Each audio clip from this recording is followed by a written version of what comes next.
All right, so here's a quick unboxing of the Denon AVR-X6500H. All right, so of course you get the quick start guide. They say read that first. You get this big old remote.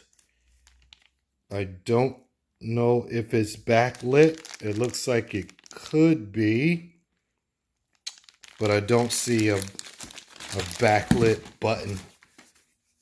I think all remotes should be backlit.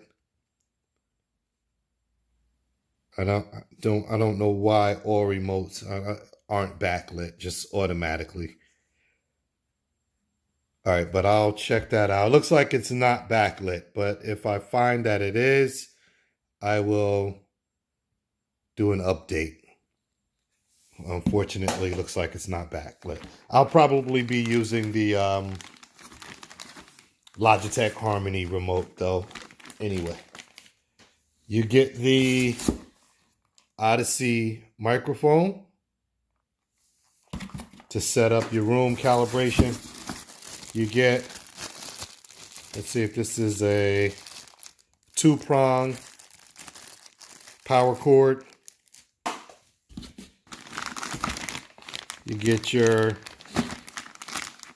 Wi-Fi antennas, your AM and FM antenna, and these stickers here to put on the back of your speaker wire, so you keep everything neat and organized. Get this like rocket ship thing, cardboard. You put it together, and this is what you use when you set up your speaker calibration, because the microphone should be at approximately ear level. That helps with that. Toshiba batteries for the remote. And then, of course, the unit itself.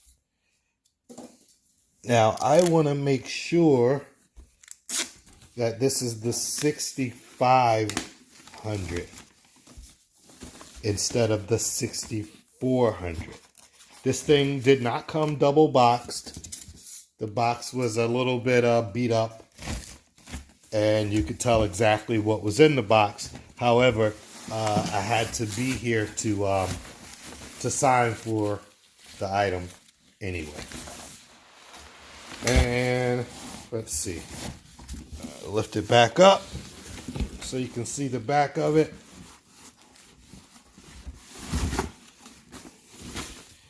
And yes, it is, according to the label, the 6500H, which is great, not the 64. I think the only difference between the 64 and the 65 is the IMAX capability as far as your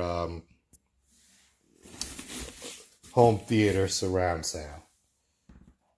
All right, I like how they have the speaker inputs for banana plugs all lined up at the bottom here.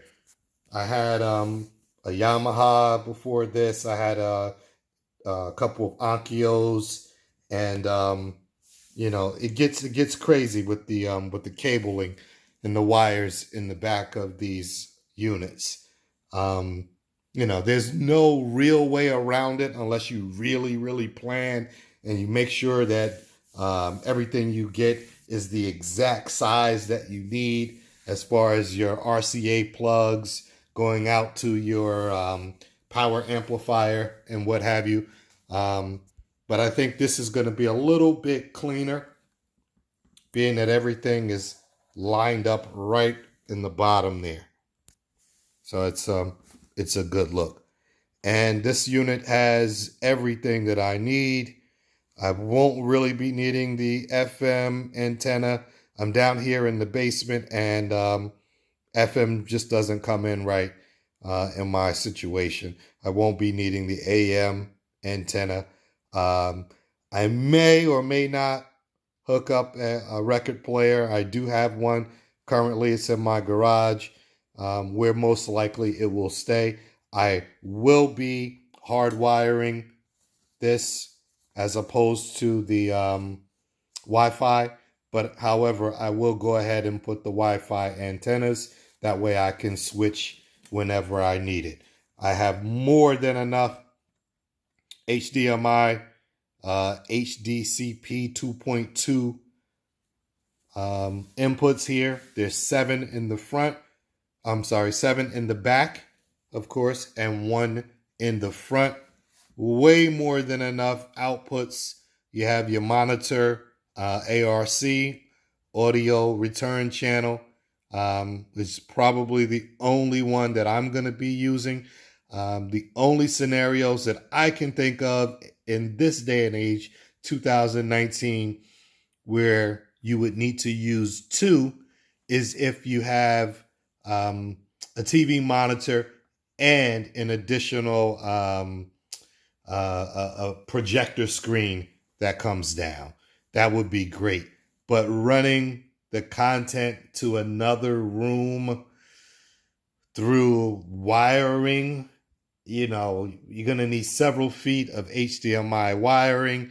That's not ideal.